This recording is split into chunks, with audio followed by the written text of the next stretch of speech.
Buenos días.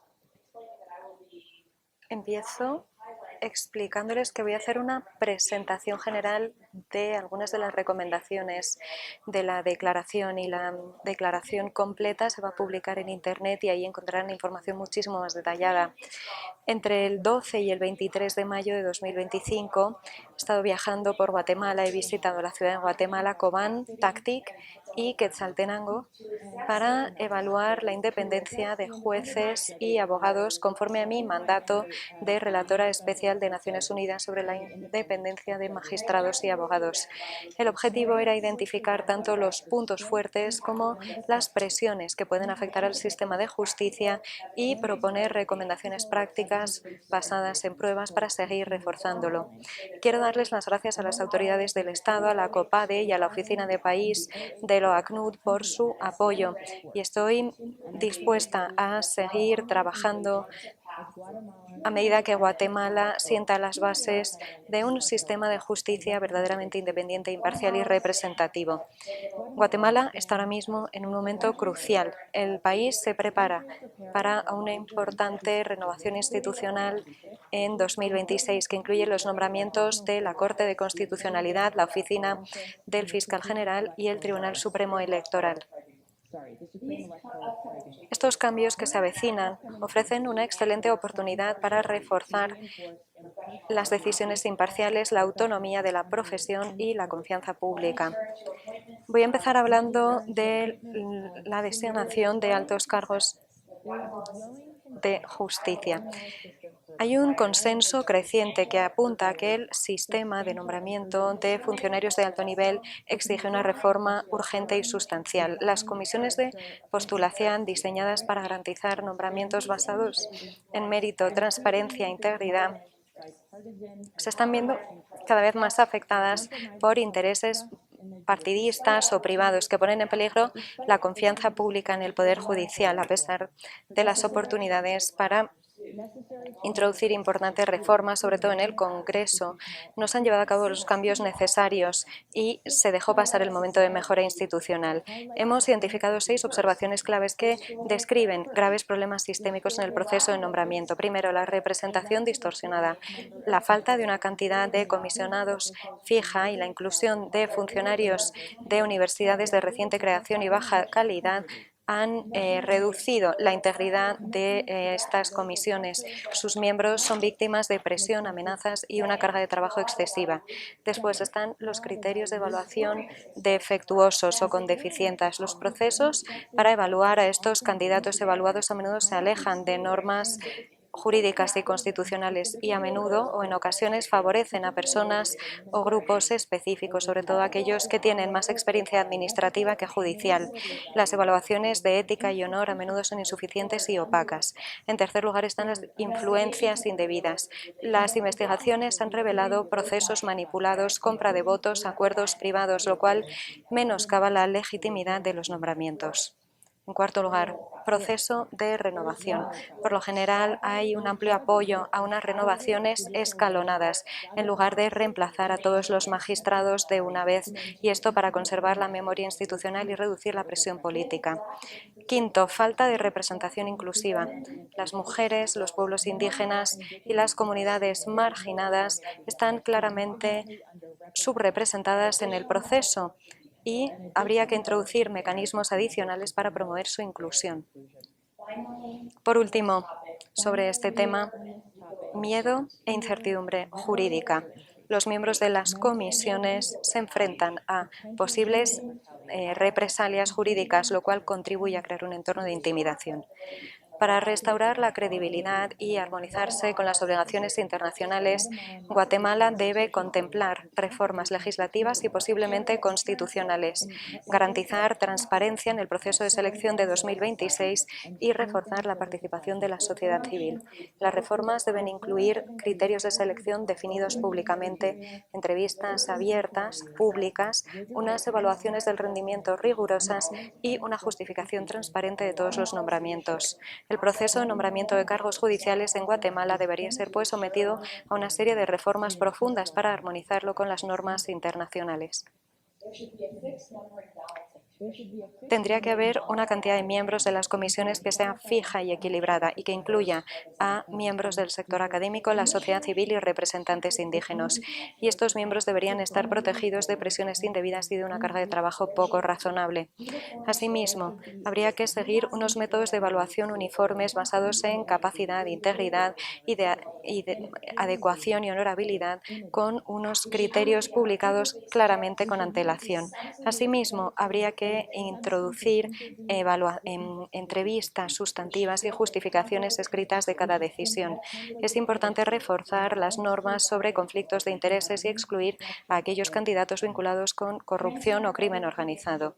Es importante también que haya un registro claro de los candidatos para evitar negociaciones a puerta cerrada o compra de votos. Recomiendo una renovación escalonada. Si se renueva solo una cantidad de magistrados en cada uno de los ciclos, se preserva la memoria institucional. Recomiendo además que se incluya de forma proactiva a mujeres, pueblos indígenas y otros grupos infrarrepresentados. Todos los criterios de selección, puntajes y decisiones finales tienen que publicarse por escrito y la sociedad civil tiene que poder observar, auditar y presentar informes sobre cada fase del proceso. Paso ahora a hablar de la carrera judicial y la administración. La ley de la carrera judicial fue una reforma hito que tenía por objetivo profesionalizar el Poder Judicial en Guatemala para que pasase a ser un sistema transparente basado en méritos y con una supervisión independiente por parte de un Consejo de la Carrera Judicial. Sin embargo, con el Decreto 7/2022 se invirtió esta tendencia al redefinirse al Consejo como un órgano técnico subordinado a la autoridad de la Corte Suprema. Así, este tiene amplio control centralizado sobre nombramientos clave y órganos disciplinarios. Y esta concentración de funciones administrativas dentro de la Corte Suprema plantea importantes preocupaciones, aleja a los magistrados de sus funciones judiciales básicas y presenta un conflicto de interés, sobre todo cuando se considera o se percibe que la Corte está siendo sometida a influencias políticas. Se me ha hablado de traslados arbitrarios, así como de prácticas de nombramientos con motivación política. Así, los jueces me han dicho sentirse presionados a seguir las líneas de algunas instrucciones políticas. Recomiendo, pues, establecer ese órgano independiente autónomo que se encarga de nombramientos, evaluaciones de desempeño y decisiones disciplinarias, dotado de un personal independiente a diferentes niveles. En segundo lugar, recomiendo unos criterios de traslado objetivos. Los traslados o reasignaciones deberían estar prohibidos a menos que se basen en criterios objetivos, públicos, que vayan acompañados de razones escritas de las que pueda conocer el juez afectado.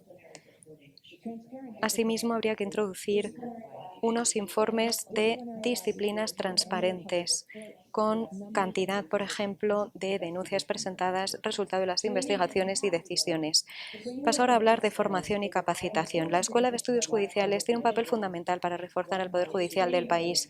Sus programas de formación, sobre todo en deontología, derechos humanos e independencia judicial, y su integración de la jurisprudencia regional son señales positivas.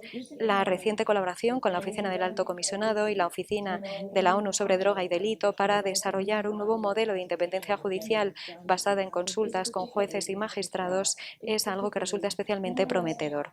Aún así, persisten los desafíos.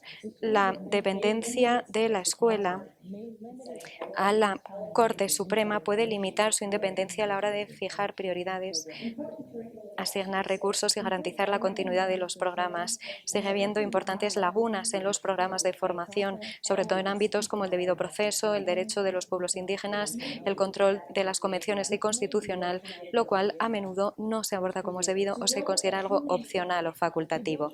Para conseguir un poder judicial realmente independiente y competente es fundamental reforzar la autonomía de la escuela, ampliar el acceso a los programas desde todo el país y crear mecanismos para evaluar el impacto que tienen estas formaciones. actuaciones.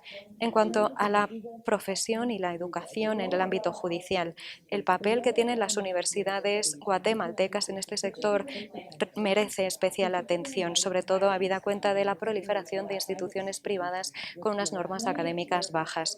Muchas parecen estar más centradas en conseguir estar representadas en las comisiones de postulación que en formar con educación de calidad.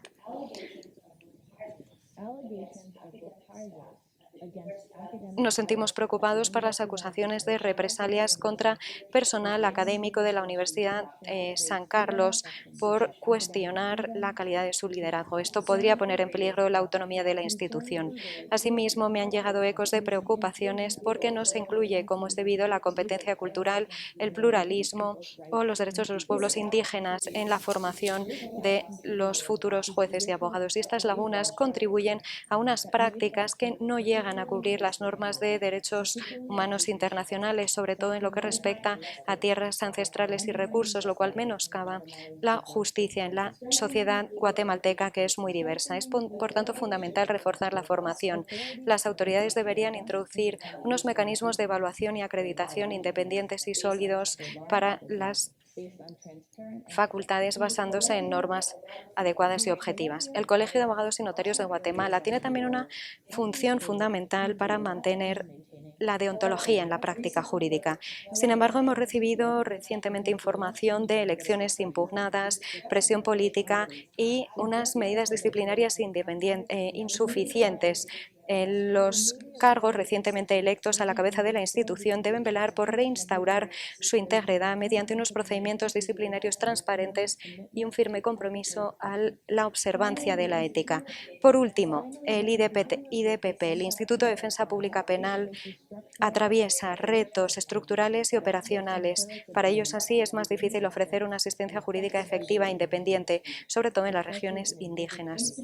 La falta de personal, las limitaciones logísticas y la falta de intérpretes afectan el acceso a la justicia, lo limitan y contribuyen a crear desequilibrios sistémicos. El Gobierno debería velar porque el Instituto disponga de los recursos adecuados y esté bien protegidos de influencias indebidas para garantizar el derecho a una representación letrada justa.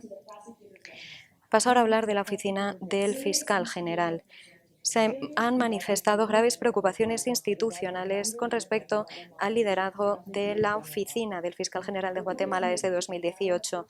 Se ha hablado de un patrón de reestructuraciones que erosiona las garantías claves de la independencia de la Fiscalía. Una cuestión fundamental es el marco disciplinario jerarquizado en el que la Fiscal General ejerce su control sobre todas las fases del procedimiento, desde que comienzan las investigaciones hasta las apelaciones y audiencias. Los datos muestran que se han sancionado desde 2018 a más de 600 fiscales y ha habido muchos despidos sin que se siguiesen los procedimientos disciplinarios previstos.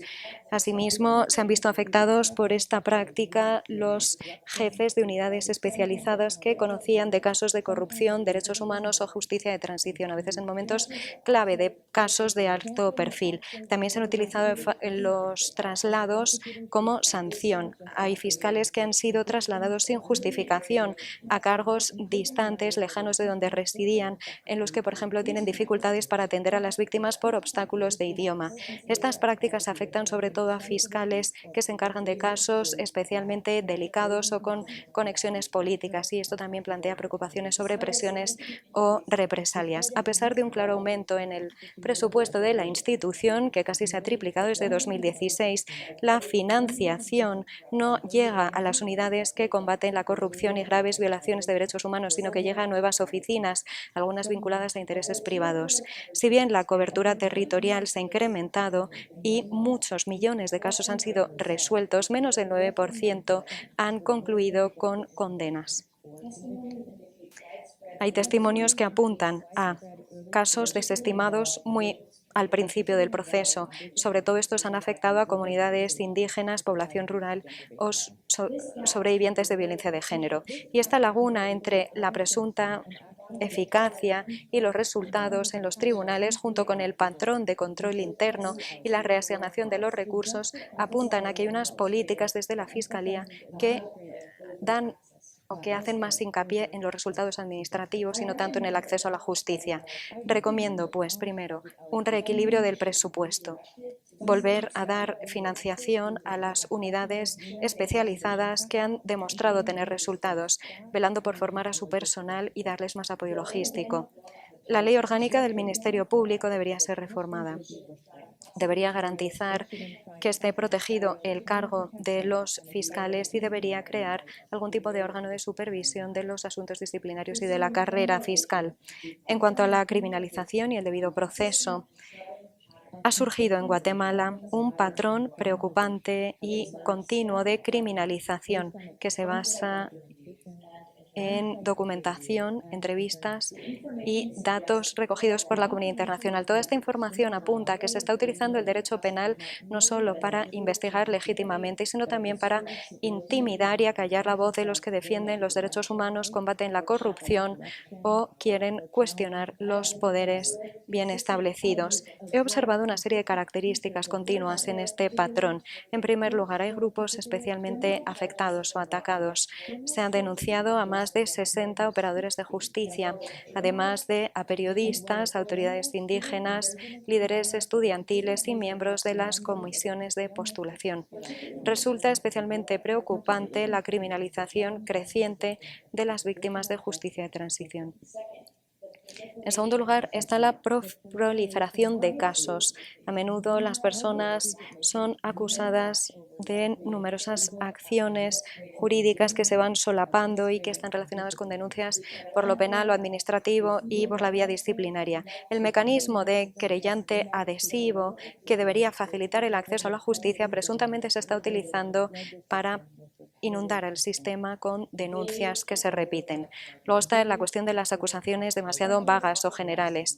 A menudo las acusaciones se hacen conforme a delitos muy vagos como abuso de la autoridad u obstrucción a la justicia y se aplican acciones protegidas por el derecho internacional de derechos humanos o la Constitución en cuestiones como manifestaciones pacíficas o defensa de tierras indígenas. Detenciones arbitrarias. La detención, este mecanismo de detención prejuicio se utiliza de forma excesiva. Las personas están en esta privación de libertad por delitos no violentos y a veces se les presiona a declararse culpables mediante el mecanismo de aceptación de cargos. Hostigamiento por Internet. Hemos observado campañas digitales coordinadas. A veces se ha filtrado información confidencial de los procedimientos y esto se hace para intimidar a los acusados. También se utiliza retórica discriminatoria o campañas de calumnias y poco hacen las autoridades para investigar o prevenir estos ataques. Distribución de casos manipulada. Hay pruebas que apuntan a que los casos de mayor peso políticos les asignan siempre a un pequeño número de jueces. Esto nos hace cuestionar la integridad de este sistema aleatorio de distribución de casos. Se ha solicitado más transparencia para el algoritmo de distribución de casos por parte de la sociedad civil, pero esto no ha recibido ninguna respuesta. Erosión del debido proceso. El uso frecuente de las medidas de confidencialidad y las suspensiones de audiencias injustificadas limita el acceso a los abogados, retrasa los procesos y restringe la supervisión del público. Estas prácticas dificultan el derecho a un juicio justo y público. Todas juntas, estas tácticas son una forma de utilizar el sistema de justicia como un arma contra críticos o reformadores. Más de 50 operadores de justicia se han exiliado y a menudo ahora tienen dificultades en lo personal y en lo profesional. Este proceso de criminalización menoscaba la protección de los derechos más básicos. Por ejemplo, el debido proceso, la defensa y la presunción de inocencia. Por eso urge tomar medidas para acabar con este proceso de criminalización. Acceso a la justicia. El sistema de justicia de Guatemala sigue reflejando las profundas desigualdades sociales y geográficas del país. Más de la mitad de la población vive en situación de pobreza. Las tasas van más allá del 90% en departamentos rurales como Alta Verapaz. Si bien La digitalización de los casos ha aumentado. Hay otros obstáculos como poca conexión a Internet, baja tasa de alfabetización o los altos costes de transporte. Así, muchos no pueden acceder a la justicia. La barrera del idioma sigue siendo un importante obstáculo que afecta sobre todo a los pueblos indígenas. A menudo el español es el único idioma que hablan las autoridades y funcionarios del sistema judicial. Sin embargo, los guatemaltecos hablan 22 idiomas indígenas. Hay pocos intérpretes, lo cual menoscaba la participación de estos pueblos en los procedimientos. Las mujeres y las personas LGBTQ+ también tienen que enfrentarse a una discriminación estructural profunda en el sistema de justicia. Los supervivientes de la violencia de género, algunos de tan solo 14 años, tienen que esperar muchísimo tiempo o a veces no sucede nada. El femicidio abunda y hay pocas condenas. Las mujeres trans también se han topado con numerosos obstáculos jurídicos e institucionales. Incluso los jueces que apoyan los derechos LGBTQ+ han sido víctimas de represalias. A pesar de estos cambios, también he visto esperanza.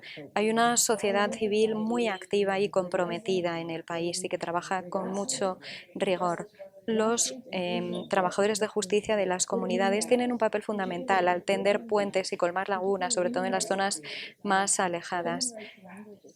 No solo se habla de los derechos humanos, sino que esto también se lleva a la práctica, y esto gracias a la labor también de una oficina del Alto Comisionado local accesible y que trabaja con dedicación. Y estos esfuerzos demuestran la fuerza y la resiliencia de las comunidades comprometidas con la justicia y la dignidad humana. El próximo ciclo de nombramientos del año que viene es un momento fundamental para institucionalizar la transparencia, los méritos y la diversidad en todo el sistema de justicia del país. Así, pido al Ejecutivo que apoye públicamente y facilite estas reformas, que apoye a las víctimas de criminalización, incluidos los que están exiliados, y que contemple invitar a mecanismos de supervisión internacionales cuando convenga. Y apoyo las recomendaciones de la Comisión Interamericana de que el Gobierno solicite un seguimiento independiente del nombramiento y de la evaluación del Ministerio Público. También recomiendo al Legislativo dar prioridad a la despolitización de los procesos de nombramiento judiciales, restaurando unos órganos de supervisión independientes y armonizando las leyes nacionales con normas regionales e internacionales de derechos humanos. Urge llevar a cabo estas reformas, pues de ellas depende la democracia. Recomiendo al Poder Judicial respetar las normas del debido proceso, auditar los mecanismos de distribución de casos y garantizar una plena aplicación de las garantías de los derechos constitucionales e internacionales. Recomiendo, además, que se investiguen todos los casos que podrían ser criminalización. Recomiendo a la Oficina del Fiscal General renunciar a estos procesos de criminalización. Deberían también armonizar la asignación de recursos con las prioridades del interés público, así como reforzar las garantías para la carrera de los fiscales. A lo largo de mi visita, por lo general, se ha manifestado la opinión de que el sistema de justicia del país está sometido a grandes presiones y esto va acompañado de una falta de actuaciones. A menudo los funcionarios han hablado de la separación de poderes, de la independencia judicial y del Estado de Derecho para insistir en que la solución está en otra parte. Si bien respetar los límites institucionales es fundamental en una democracia constitucional, esto no debe ser una excusa para no actuar cuando son atacados los derechos fundamentales. El Ejecutivo está muy bien posicionado para fomentar que se renueve la confianza en el Estado de Derecho en el país. El Legislativo debería trabajar rápidamente para despolitizar a las comisiones de postulación y el Poder Judicial debería seguir de cerca los casos penales que podrían ser criminalización. La Oficina de la Fiscalía debe detener los traslados arbitrarios y acabar con la criminalización, y los jueces deberían apoyar y promover los derechos humanos. El Colegio de Abogados y su Tribunal de Honor deberían seguir unas normas éticas de alto nivel para que la profesión de la abogacía se convierta en una forma de luchar contra la impunidad. No podemos esperar que lleguen nuevas instituciones para cambiar la situación. El próximo ciclo de nombramientos de 2026 es una oportunidad para dar más transparencia, para aplicar nuevas normas de honor y para plantarle cara con firmeza a la criminalización. Gracias.